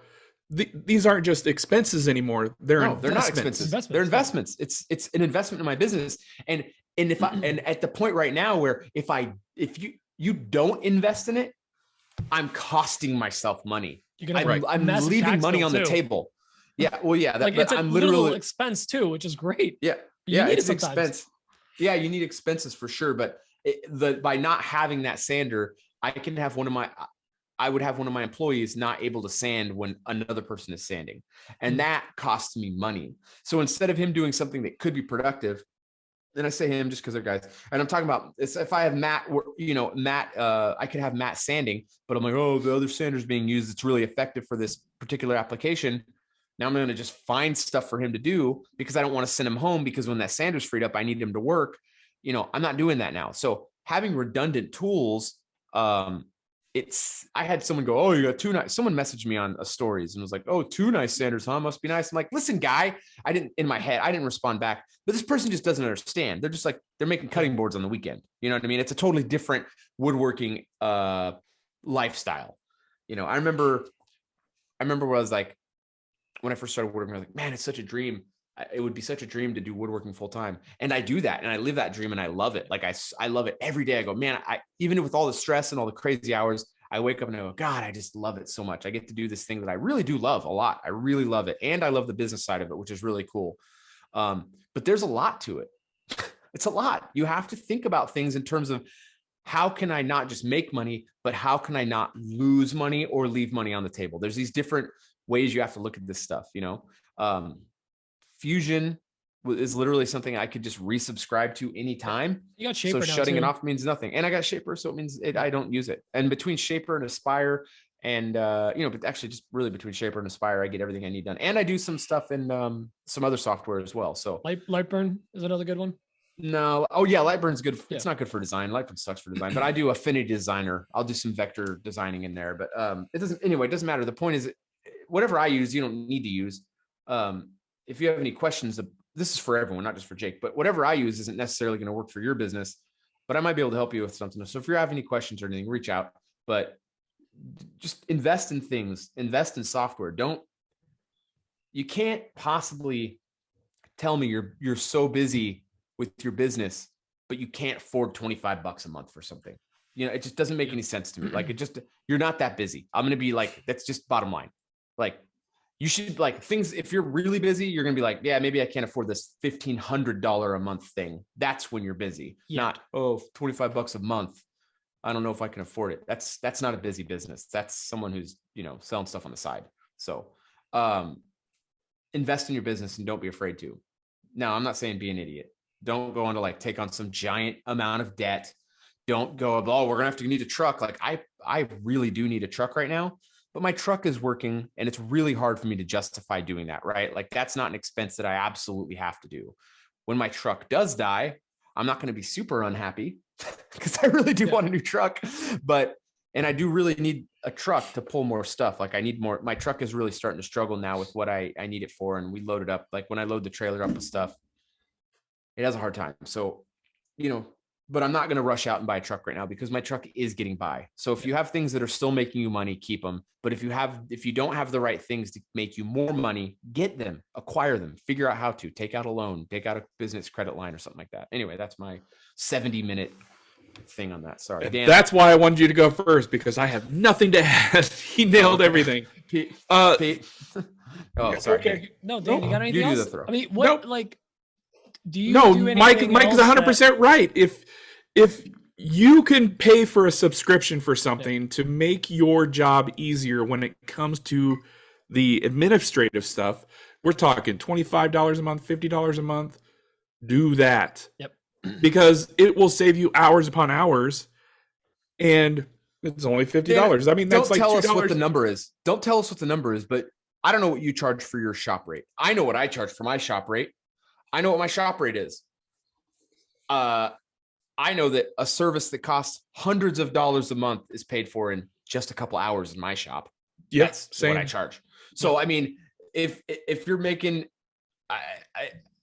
this $25 an hour isn't even that's not even a livable wage for a small business owner. You just can't. $25 an hour is a livable wage if you're working for somebody else, not if you're working for yourself. Yeah, when all your taxes are paid for. Like you're going to pay a lot of taxes, you're going to pay a lot of stuff, and you have all this overhead. You're paying for everything. I mean, you're paying for everything. Wear and tear, everything. Kit and caboodle. Yeah, like that's just not feasible. It's just not feasible. Sorry, I didn't mean to interrupt, Dan, but I mean, you just got to really understand that, like, if you're dealing with this more than Pete and I currently. So you're the perfect authority to talk about this right now.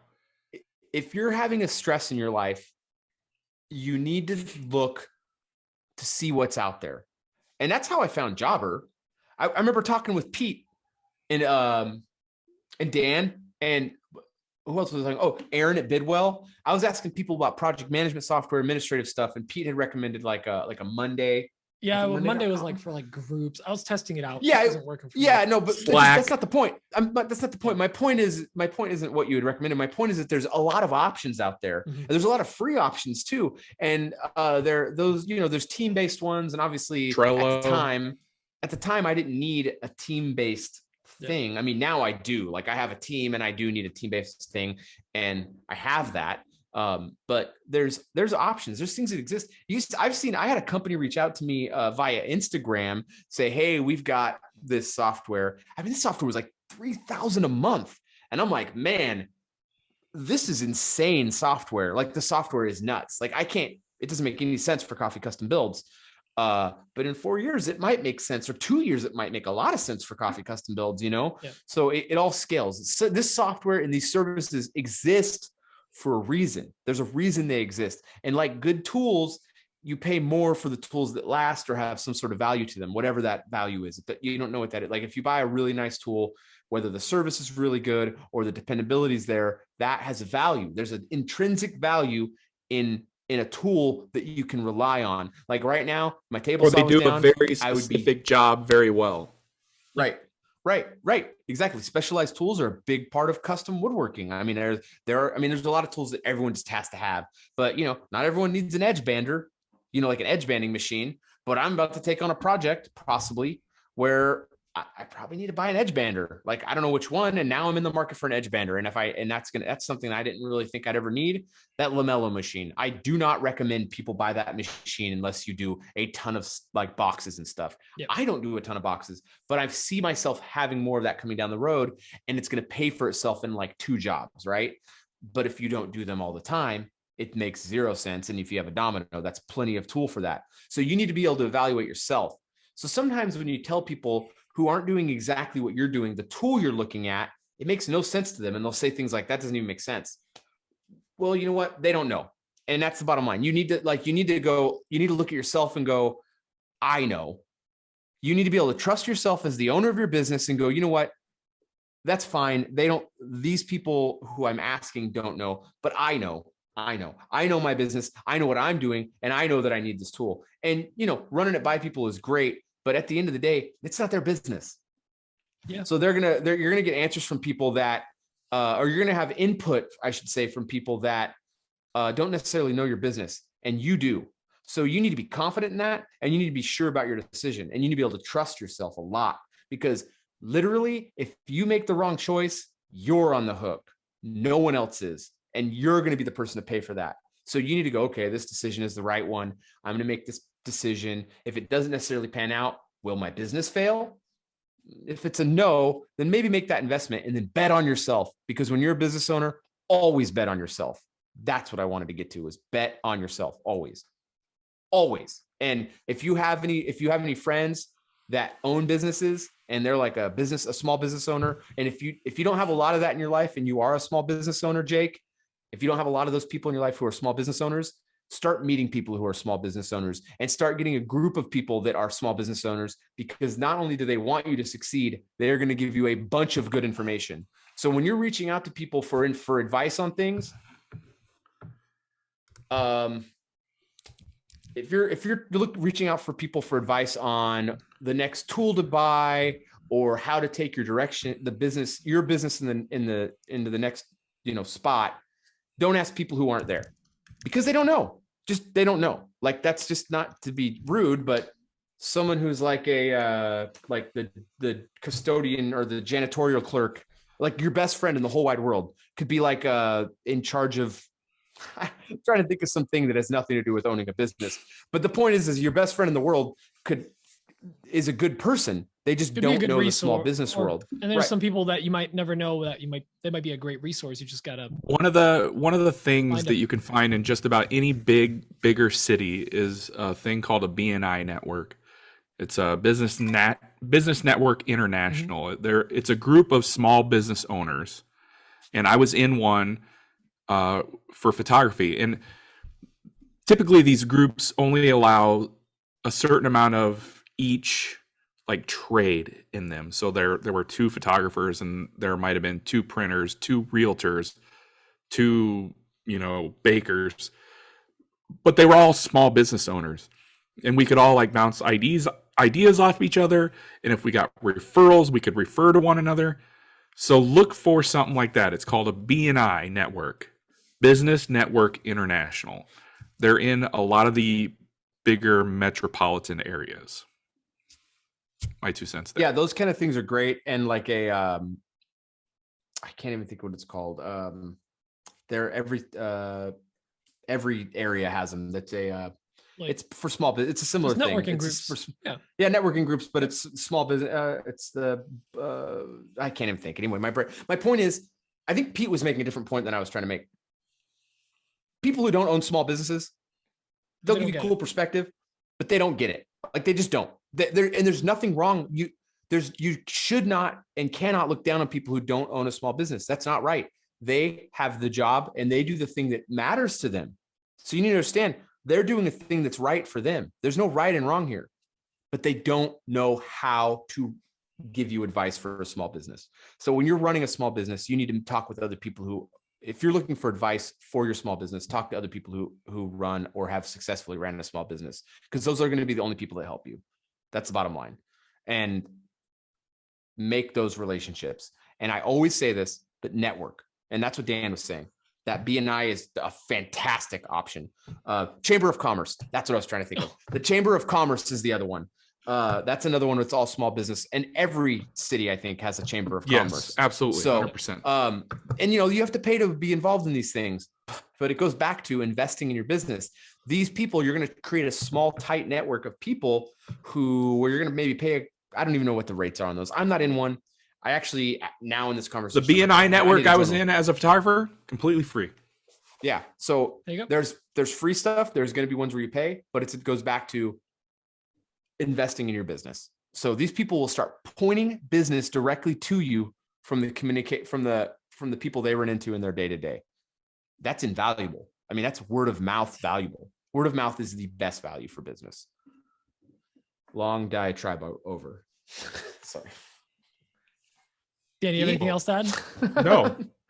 So Mike hit up on most of my list because I was going to talk about this on my Etsy course next week.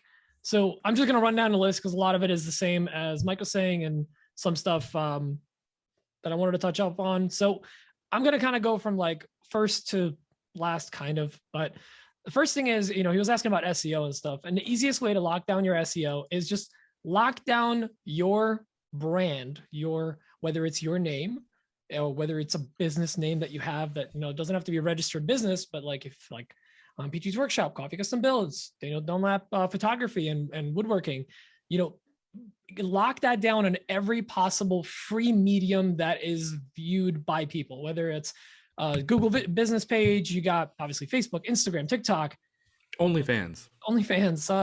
Maybe you don't need a Snapchat, but maybe you do. I mean, some businesses do great on Snapchat. You want to lock down your name across as many possible places, and on all of those networks, there should be a link somewhere that links everyone to everything else. So easy way to do that is a link tree. Obviously, the more advanced is like getting a website, setting that up. But at the very least, you should have a link tree that has all your information in it.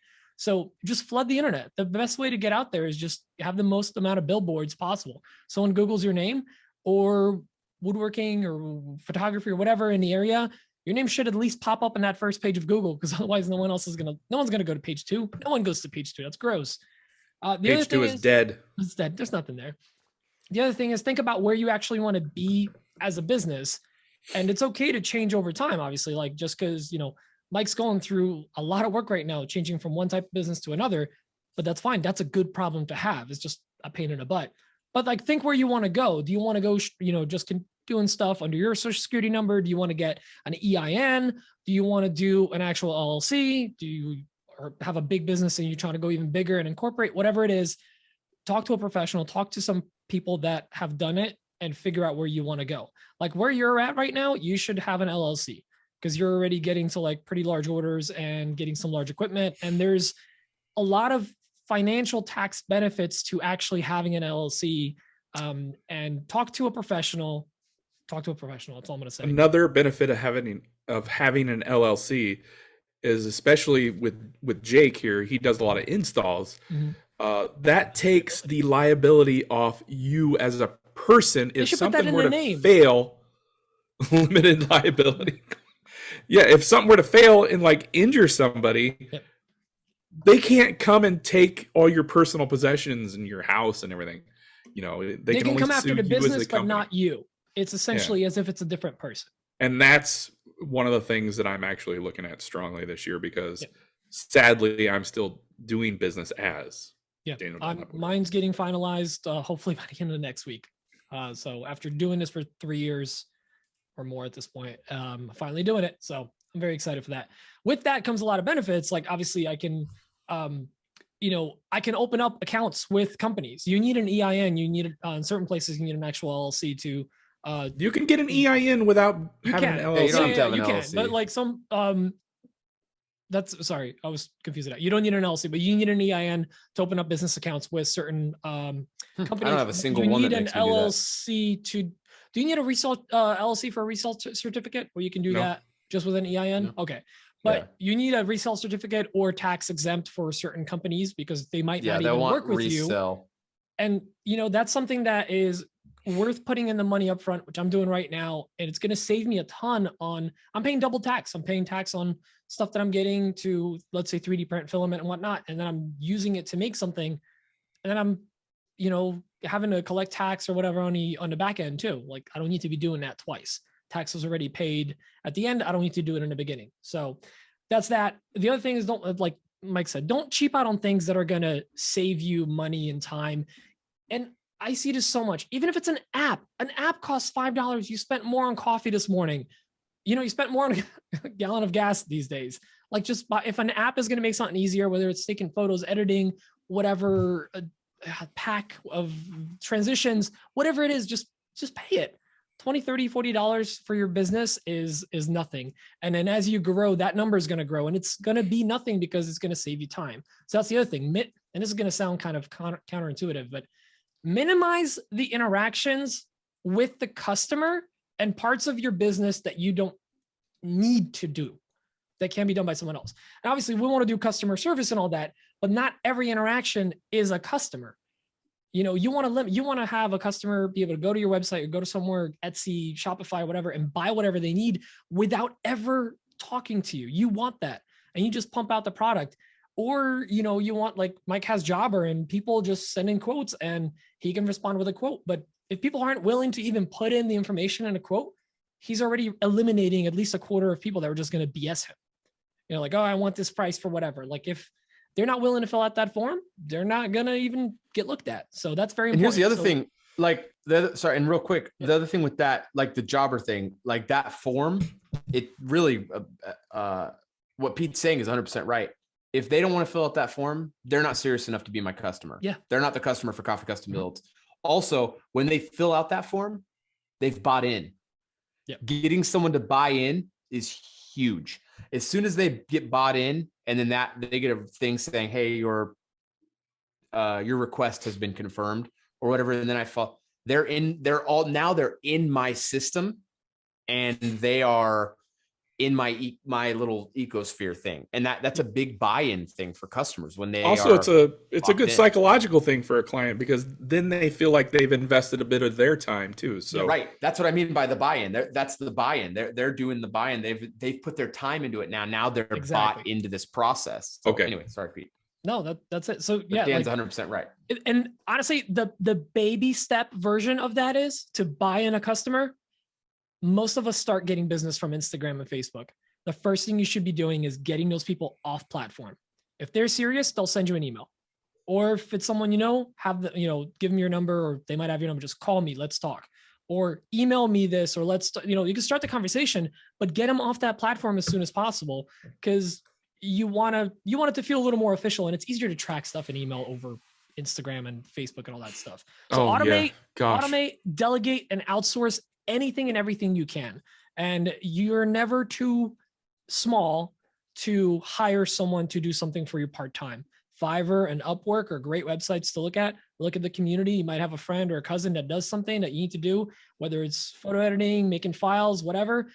Just ask or look around. It's going to save you a lot of time. Paying somebody $20 to knock out a bunch of stuff for you that would have taken you 3 hours, it's worth it. And then I like that. Automate and delegate. Automate, delegate, and outsource. That one doesn't rhyme, but outsource say. I was trying to stick with the rhyming. Oh, I like that. And then the other thing is track everything. When you automate and delegate, you track a lot of stuff, and it makes it a lot easier. A lot of us will buy something. Oh, just a bottle of glue at Home Depot, or like, oh, like I just needed these straps at Home Depot. I just needed these screws. That adds up, and at the end of the year, that's a lot of write-offs. That's a lot of write-offs. You'll be looking at your income and like, why am I missing $3,000? Like, yeah, it's a lot of single or double purchases at a store, and that adds up, and you can expense that. I wanted to say real quick, and talking about what Pete's talking about, I have my meeting with my CPA tomorrow night because we're meeting about taxes for the year and then all setting up the new stuff for the S Corp. Investment in your company. Get QuickBooks Online immediately. I was so stressed out. I hadn't reconciled my bank accounts since we moved because I had been so busy. Guess how long it took me to do with QuickBooks? For 6 months. I'm willing to bet it was pretty quick. 10 minutes to reconcile everything because I buy from the same vendors, right? So you're able to set up rules in there, and it had already done them in the background. I had set up rules for all these vendors, and I had all these purchases from these new vendors, and I just went into the first one and set up a rule that when anytime there's a charge to my credit card from this vendor, that it's a job supply. Mm-hmm. That's just what it is, and it did all of them for me. So it did. Oh no! Hi, Robin. It did like 30 of them in one fell swoop. Yeah. You know what I mean? So it was just minutes. It was like that's why I like Mile IQ for tracking my mileage throughout the year. Yeah, just QuickBooks, everything in the background. You set up rules and pay for it. Yes, it costs, but if you're bringing in a couple $100 every single month, and there could be a month that you're bringing in nothing, and that's fine. But like over the course of the year, that thing is going to pay for itself in hours of time saved. I'm very excited to get this like EIN and LLC all set up because as soon as I do, I'm opening up a business bank account, business credit card, all that. And I'm just going to run everything through those two just to make it super simple for me to not have to deal with that stuff. All right, there's two last points. This one is very important. Be very clear. And I can't stress this enough. Be very clear with your loved ones and your family about your goals and their role in it. They need to be on board in some way.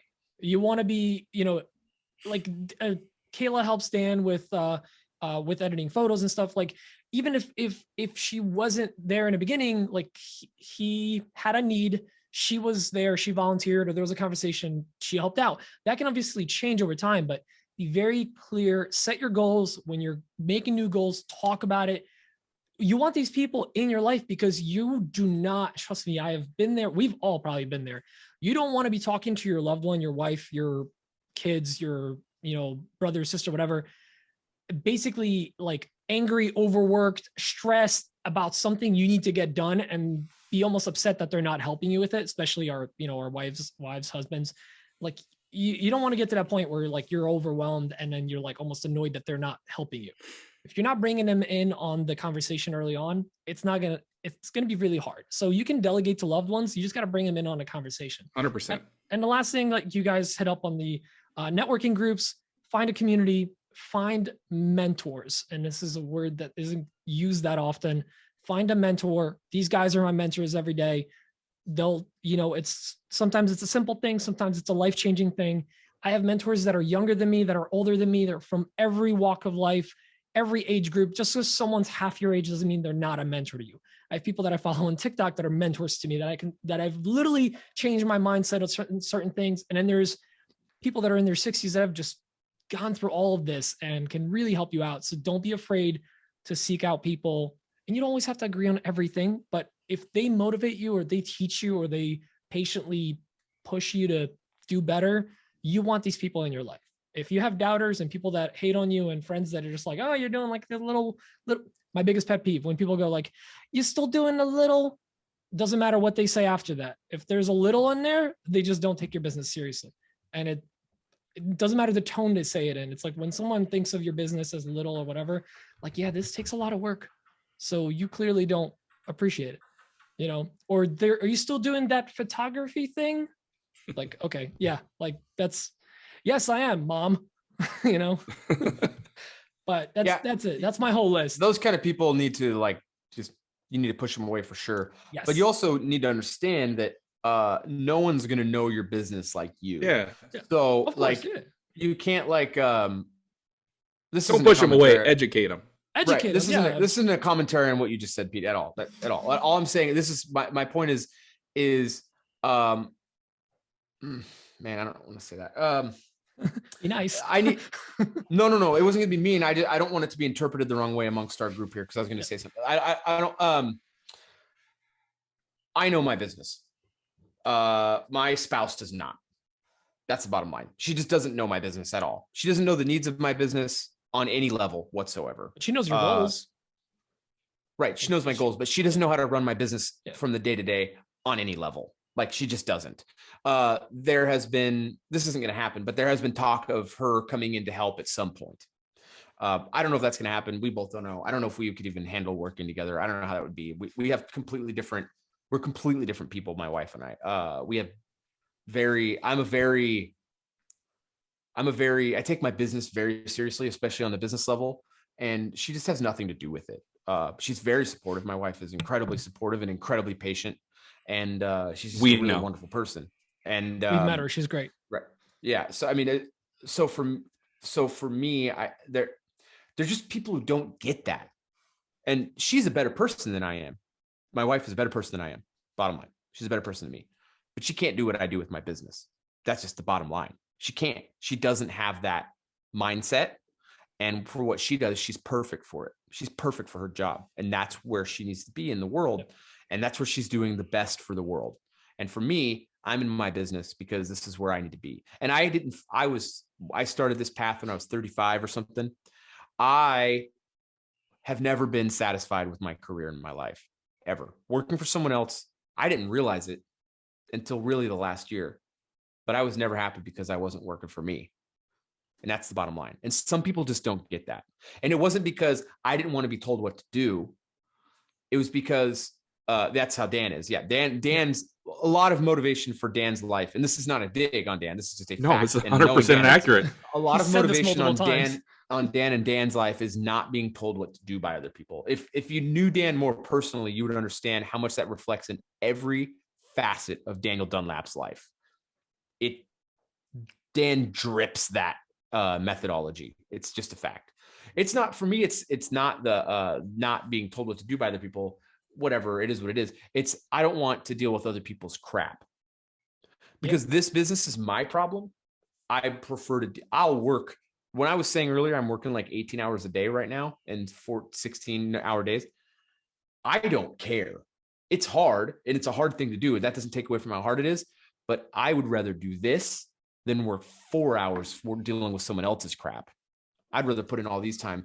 It's just better for me. But for my wife, no. She'd rather work dealing with someone else's problems.